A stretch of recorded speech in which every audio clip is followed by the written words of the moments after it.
এক অসাধারণ সম্পর্ক গড়ে তুলেছে মিশরের তরুণ পাখি প্রশিক্ষক আবদেল রহমান ইসমাইল ও তার সাদা কবুতর বান্দুক। কায়রোর ব্যস্ত রাস্তায় মোটরসাইকেল চালানোর সময় বান্দুক সবসময় তার পেছনে পাখা ঝাপটায় উঠতে থাকে, কখনোই তাকে ছেড়ে যায় না। 23 বছর বয়সী ইসমাইল পেশায় একজন ফিটনেস প্রশিক্ষক, তবে গত 3 বছর ধরে তিনি কবুতর নিয়ে কাজ করছেন ভিন্ন এক পরিশ্রমে।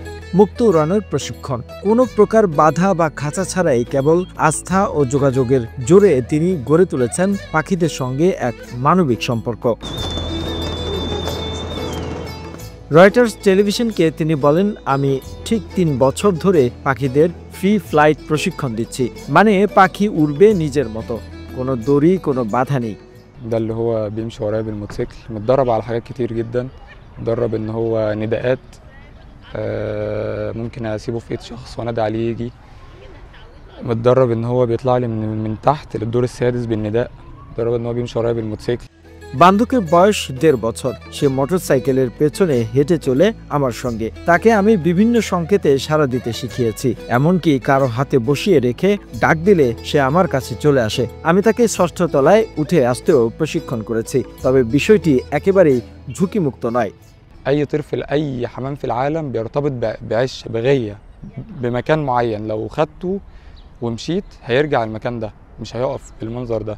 ইসমাইল বলেন, পাখি হারিয়েছি আমিও, কারণ এগুলো মুক্তভাবে থাকে। তবে একটা কথা মনে রাখা দরকার, যে কোনো কবুতরই তার বাসার সঙ্গে মানসিকভাবে যুক্ত থাকে। আপনি তাকে অন্য কোথাও নিয়ে গেলেও সে ঠিকই নিজের পুরনো জায়গায় ফিরে আসে। في البداية كنا بنمشي في طرق فاضية، بعد كده بقينا بنمشي في وسط عربيات ووسط زحام، وبقى ياخد غرز، والحمد لله لحد ما مستواه بقى بالشكل ده।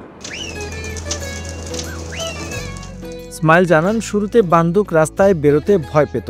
মানুষ, গাড়ি, শব্দ সবকিছুই ছিল ভীতিকর কারণ। কিন্তু ধীরে ধীরে ধৈর্য ও মমতায় তিনি বান্দুককে মানিয়ে নিতে শিখিয়েছেন। এই মানব পাখির বন্ধন গড়ে উঠছে কায়রো শহরের একটি ছাদে। সেখানে ইসমাইল বান্দুকের যত্ন নেন, ভালোবাসায় বেঁধে রাখেন তাকে খাঁচাহীন এক আত্মিক বন্ধনে। যে কোনো সময় পাখিটা উড়ে চলে যেতে পারে, কিন্তু এটা নির্ভর করে তুমি তাকে কতটা ভালোবাসো, সে তোমাকে কতটা বিশ্বাস করে। যদি ভালোবাসা থাকে তাহলে সে কখনোই তোমাকে ছেড়ে যাবে না। The news Bangladesh desk report.